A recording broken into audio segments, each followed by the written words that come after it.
Hey guys, I'm back again with Vocab of the Marketplace Part 2. There wasn't enough time, or I didn't want to make the videos too long, so I cut the other one in half. But there are a lot of terms to be defined. There are a lot of things you will have to learn when you start investing. And they're not too complicated, and you'll hear them over and over and over and over and over. And eventually they'll become like water. Or breathing, and it's pretty much nothing. But just to give you guys a better starting point, I'm going to continue defining a few of these terms for you. So the first one I wanted to start with is indexes. So what is a stock market index? Well, an index is really an indicator used to see where the overall stock market is trading. It is also sometimes used as a leading indicator to see how well the economy is doing, especially by those who believe in the efficient market hypothesis, which is a very fancy way to say that all information is priced in, and therefore price represents, it's like a very good accurate representation of what is currently. So especially those people who believe in that, you can use it in that fashion. But most people use the stock market index to see where the overall market is trading.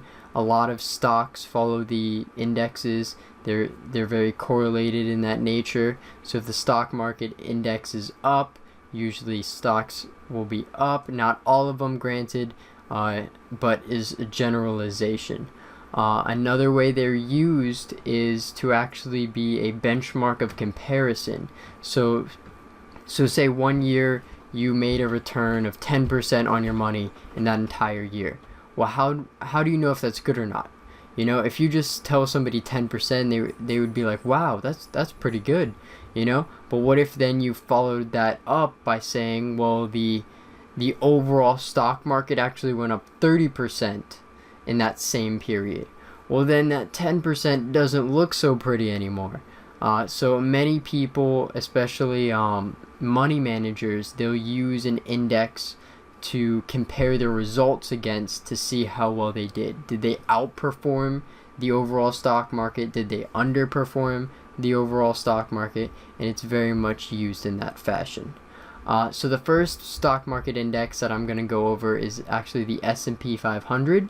It is the most looked at index, in my opinion, and it's really been, it became the benchmark, so to speak, replacing the Dow Jones Industrial Average as what most people look at, because it, as the name implies, it has a basket of 500 stocks or equities across many different sectors of the economy, so it's a better representation. The old indicator that most people used to use, especially to see how the stock market was doing, the economy, used to be the Dow Jones Industrial Average. It's the longest running index, it's the oldest, and it's only comprised though of 30 companies. Now they are 30 of the most stable companies out there. A lot of times you'll hear them referred to as blue chip companies, and it actually took me a while to ever learn what that term meant, but blue chip really just comes from poker. I don't know if you guys can see this. Sometimes it looks purple on my screen, but this is a blue poker chip, and historically in the game, blue poker chips had been higher valued chips, and therefore when they say blue chip companies, they're really just, it's like a fancy way to say it's a good value of a company. They're usually things like Coca-Cola or McDonald's, things that have a lot of value. They pay usually high dividends, have a lot of cash on the books. They're pretty much recession proof in that they've been through many. So the Dow Jones, that's what it is comprised of, and that's what everybody used to look at as the main indicator. Now more people, in my opinion, look at the S&P 500 because again it has 500 underlyings, and it's just a better representation because you have that diversification. But so we've been through S&P 500, right? The Dow Jones Industrial Average, sometimes called the Dow for short. The third one that is in the main three is the Nasdaq. Now, when somebody says the Nasdaq, it can be somewhat confusing because it can mean multiple things. Now, I'm talking in regards to a stock market index, but there is also a Nasdaq stock exchange. It took me a while to figure this out, and it was confusing at first. So I'm just going to try to make this as clear as possible for everybody out there, so you can just know this from the get-go. So when a company wants to go public, right? They want to put their shares out there. They want to sell stock into the marketplace, right? Well, usually they look to one of the two big main ones. Usually the New York Stock Exchange, NYSE for short. A lot of traders just they condense things because I guess time is money and they don't want to waste time saying the whole thing. But the New York Stock Exchange or the Nasdaq. Now the Nasdaq Stock Exchange is considered one of the most technologically advanced exchanges in the world, and because of that, it's actually attracted many tech companies to that stock exchange, right? So many of the big ones like Microsoft, Google, Apple, they trade on the Nasdaq. So now that we kind of got that clear, Nasdaq in the form of an index. Now there's really two. Okay, so there's the Nasdaq Composite.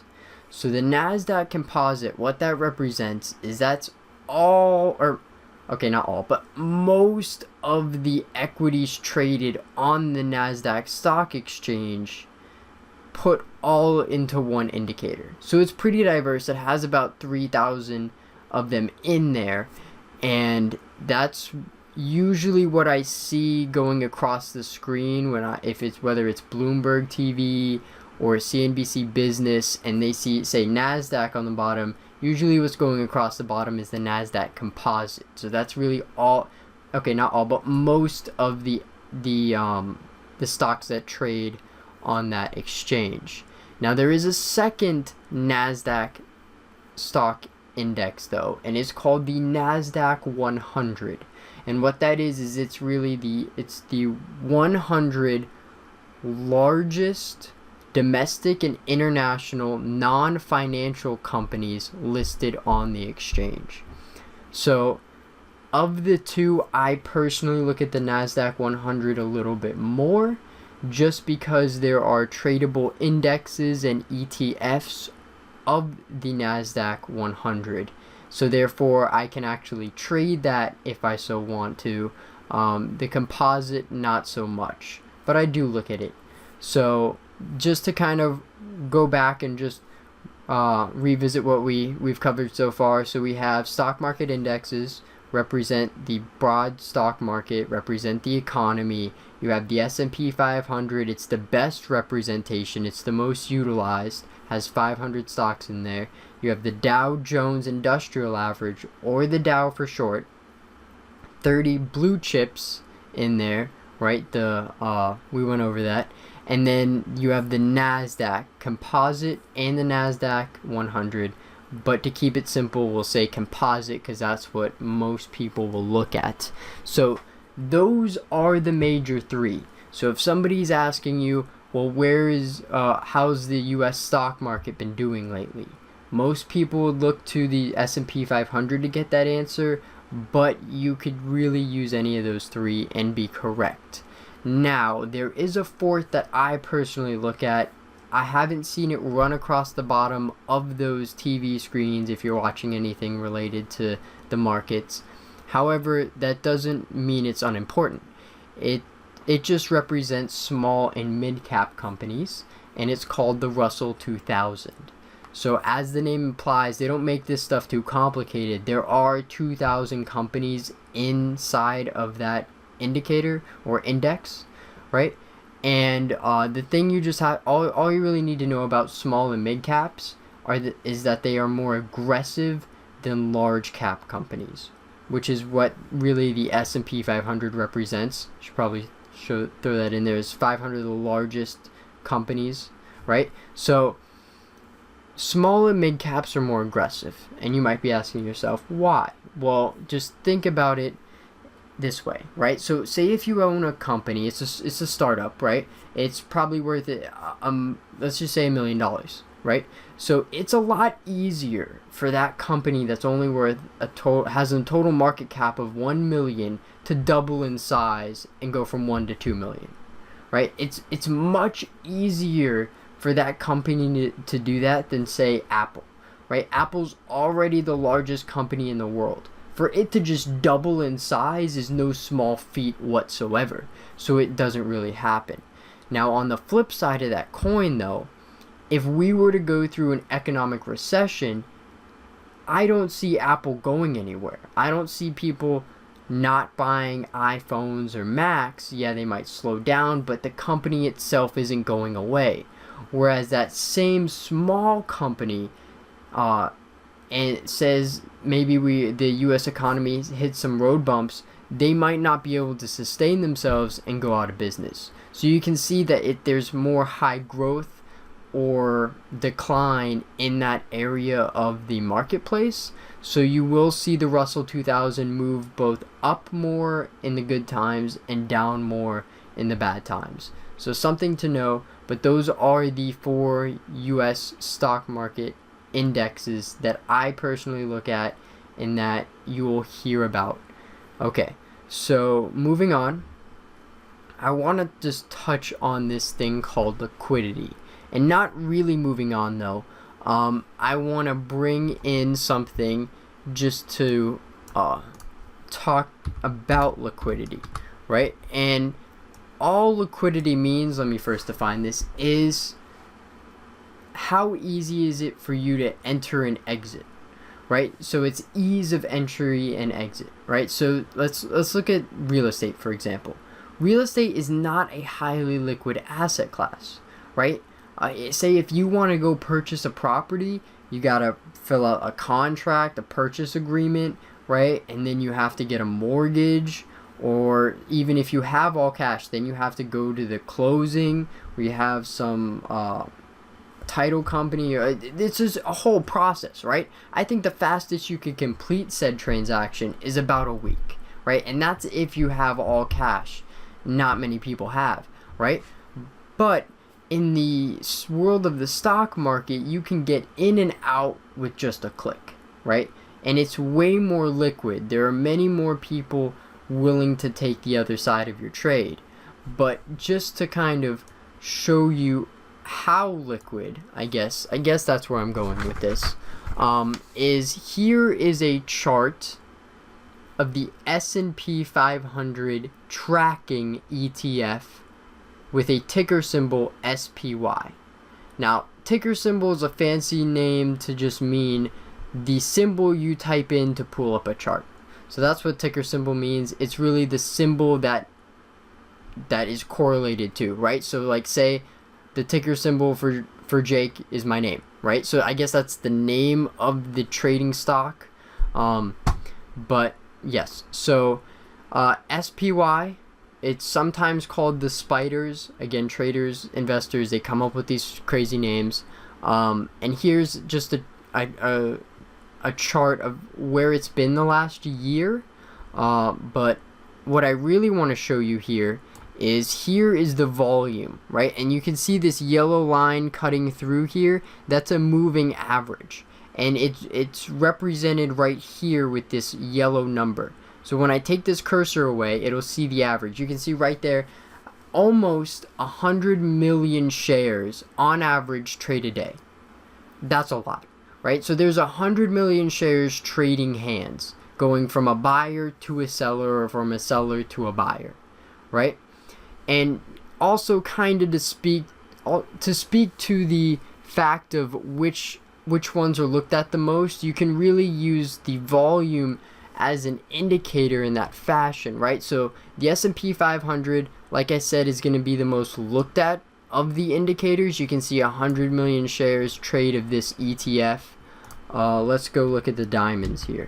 The diamonds, Again, a crazy little name. It's really DIA is the ticker symbol, but you can see right there it's faded diamonds. That it's for the Dow Jones Industrial Average, right? And if you look here again at the average daily volume, ooh, it froze there for a second, but it's about roughly 3.4 million shares traded every day. So you can see right there, big differential, 100 million to 3.4, and you can really use that as a way to see which ones people are interested in. Again, let's just cover the other two that we talked about. Let's look at the Qs. QQQ rather, is a ETF that tracks the Nasdaq 100. Right, so I mentioned earlier that I look at the Nasdaq 100 a little more because there are ETFs and indexes I can trade around it. So this would be one such vehicle, right? And again, if you look at the average daily volume, it's about 24 million shares a day.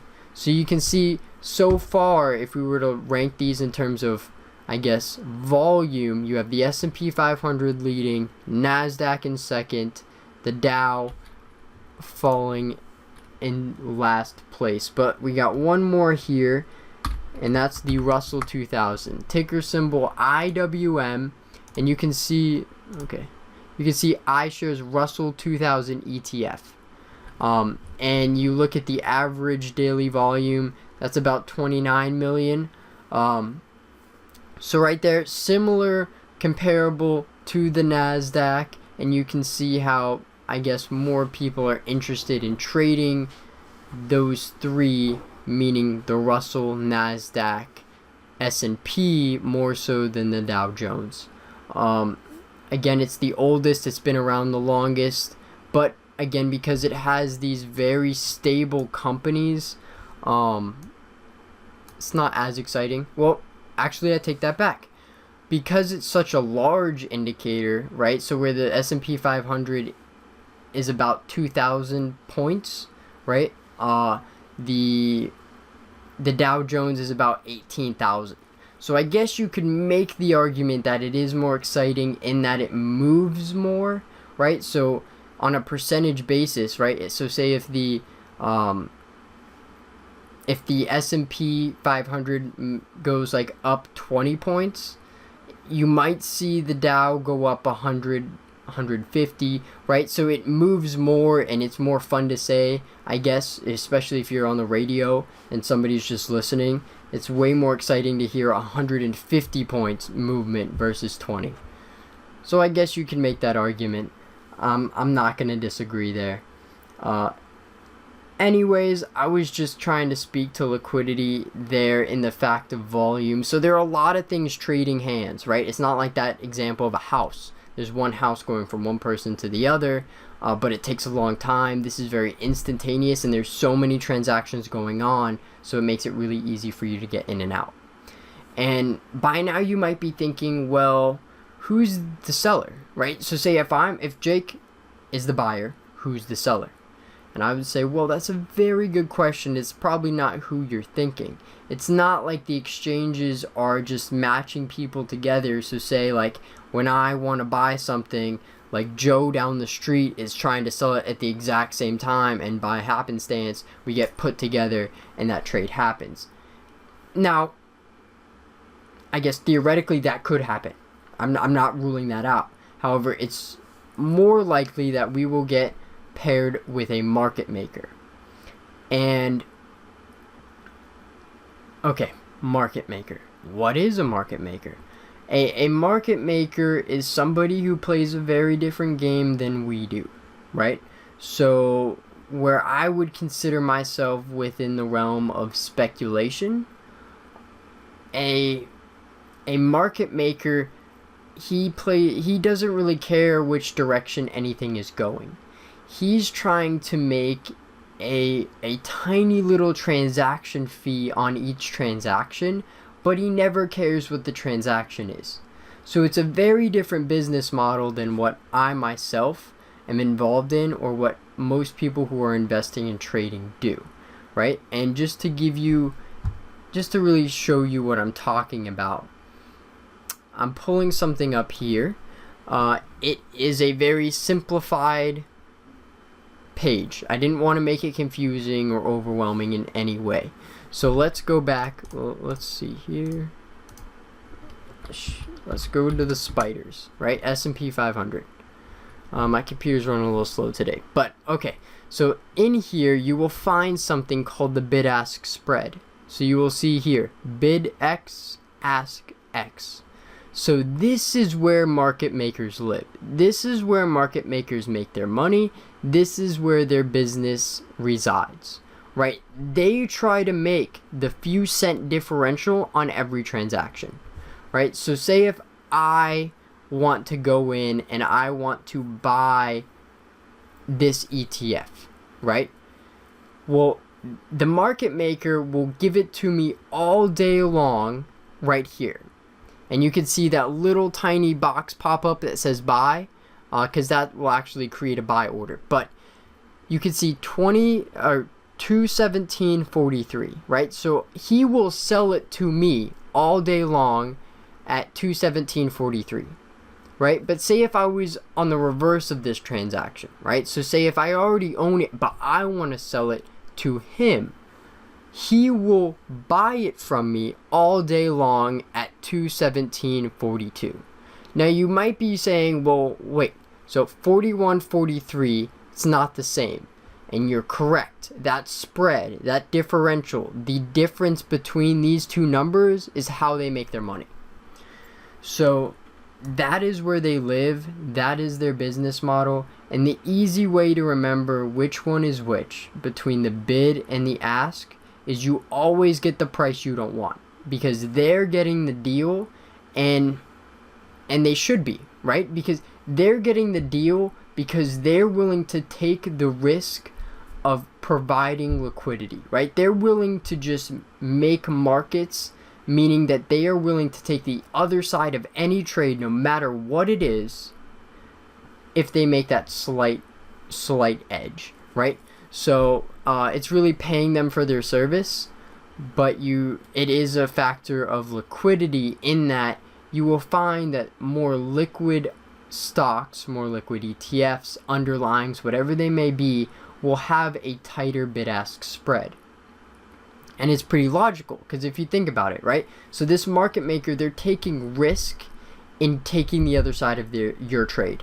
They don't necessarily know when they will get out of that trade, right? Because the way they get out of that trade is by then finding Joe down the street who wants to do the opposite of what I did and matching up with them again and getting out of what they got into, right?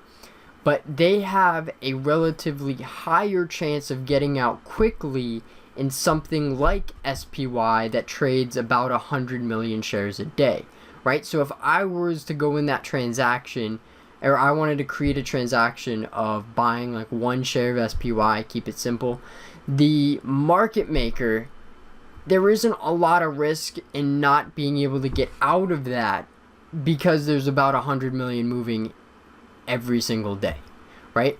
But say if you were to pick a stock that isn't traded as much, right? So let me bring this back up here, and let's pick something like, how about Chipotle Mexican Grill? Everybody knows Chipotle.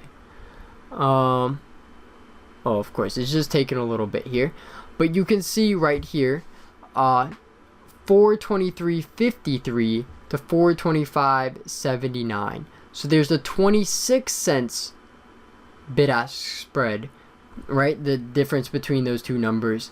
And that makes sense because there's only about 700,000 that traded today, but I don't know what the average is. But you can see that's less than 100 million, right? So he has a little bit more risk in that trade, so he has to make a little more money.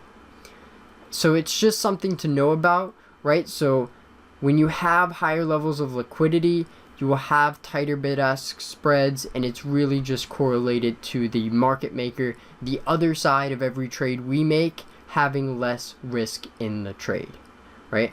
I will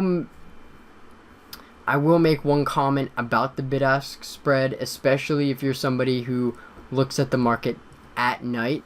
right? If we go back to, let's go back to the example of SPY. Okay, so if we come back here, right now this bid-ask spread is 2 cents. I can guarantee you without a doubt that during live or during the open market hours, which is between 9:30 a.m. Eastern and 4 p.m. Eastern, that this will only be 1 cent wide. What happens is that market makers are very opportunistic individuals, right?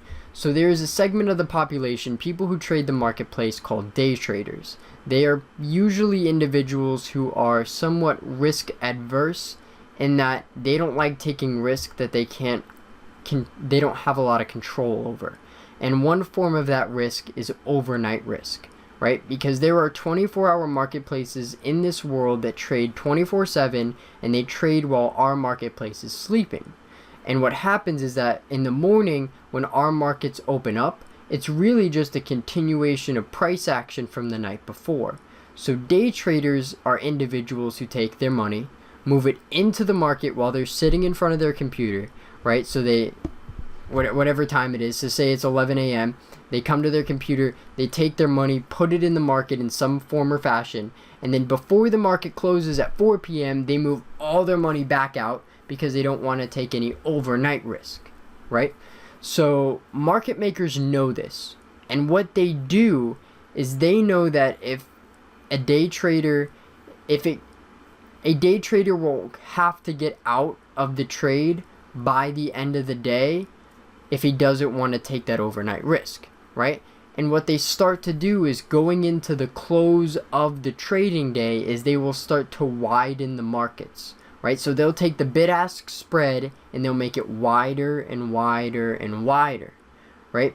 Because again, being opportunistic, they know that a day trader who doesn't want to take the risk isn't going to be worried about the few extra cents he's going to have to pay for getting out at the last second.